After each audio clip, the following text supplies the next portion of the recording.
One month తర్వాత మోసపోయిన తెలుసుకున్నాం. దుబాయ్ వెళ్ళి డబ్బులు సంపాదిద్దాం నువ్వు అనుకున్నావు. ఇంటి దగ్గర అప్పులు చేయించావు. అమ్మ వద్దనే అప్పులు చేయించుకున్నావు. ఆల్రెడీ ఊర్లో అందరూ చెప్పుంటావు దుబాయ్ వెళ్తున్నానని చెప్పుంటావు. మోసపోయాయని తెలిసిన తర్వాత ఊరికి వెళ్ళితే ఎలాంటి ఫీలింగ్స్ వచ్చాయి? అంటే చాలా సేమ్గా అనిపించింది. కాకపోతే మనం ట్రై చేయాలి కదా, ట్రై టు బెస్ట్. అంటే చాలామంది దుబాయ్ వెళ్ళి వాళ్ళు సంపాదిస్తుంటారు. వాళ్ళని చూసి వీళ్ళని చూసి మనకు చాలా కోరికలు ఉంటాయి.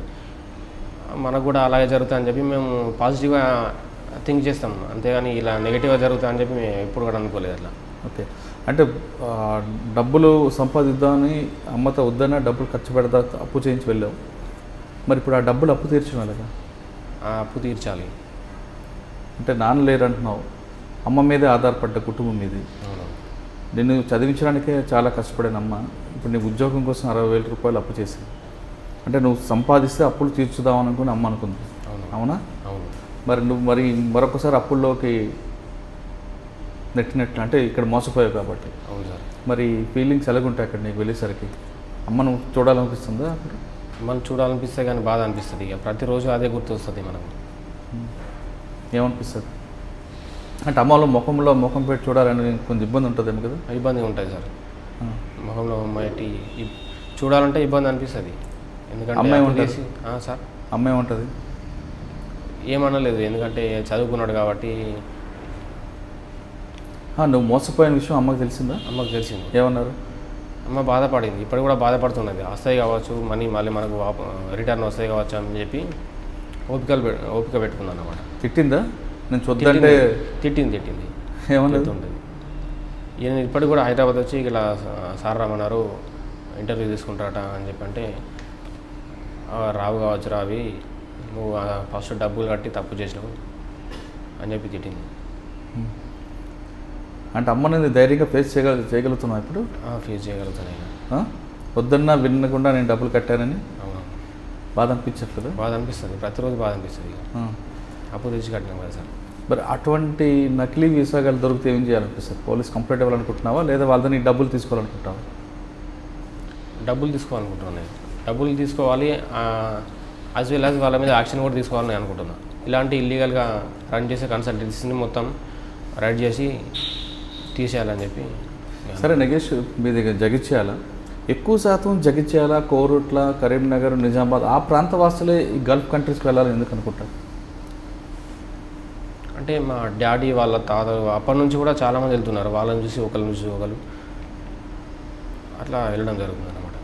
అంటే మోసపోతున్నారని తెలిసి కూడా ఎందుకు వెళ్తారు? అంటే చాలామంది మోసపోవడం అనేది ఎక్కువ జరగదు, ఎక్కడో ఒకరు అలా జరుగుతుంది అన్నమాట. మోసం అనేది ఎప్పుడు జరగదు మోసం.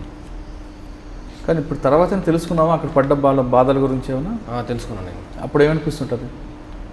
ఇలాంటి ఫారెన్ అసలు వెళ్ళొద్దు, మన దేశంలో మనం ఉండి మనం 10,000 మంచిదే, 15,000 మంచిదే, శాలరీ వచ్చిన దాంతో సాటిస్ఫై అయ్యి మన దేశంలో ఉండాలని అనిపిస్తుంది. ఇప్పుడు గల్ఫ్లో ఉద్యోగాల కోసం డబ్బులు కట్టావు, వీసా రాలేదు, ఆగిపోయావు. కానీ ఆల్రెడీ డబ్బులు కట్టి అక్కడికి పోయి కష్టపడ్డాను. వాళ్ళు అటువంటి చరిత్ర వాళ్ళ స్టోరీస్ వింటున్నప్పుడు నీకు ఏమనిపిస్తుంటుంది? అంటే వెళ్ళకపోవడం మంచిదని అనిపిస్తుంటుందా లేదా ధైర్యం చేసి వెళ్ళాలనుకుంటున్నావా?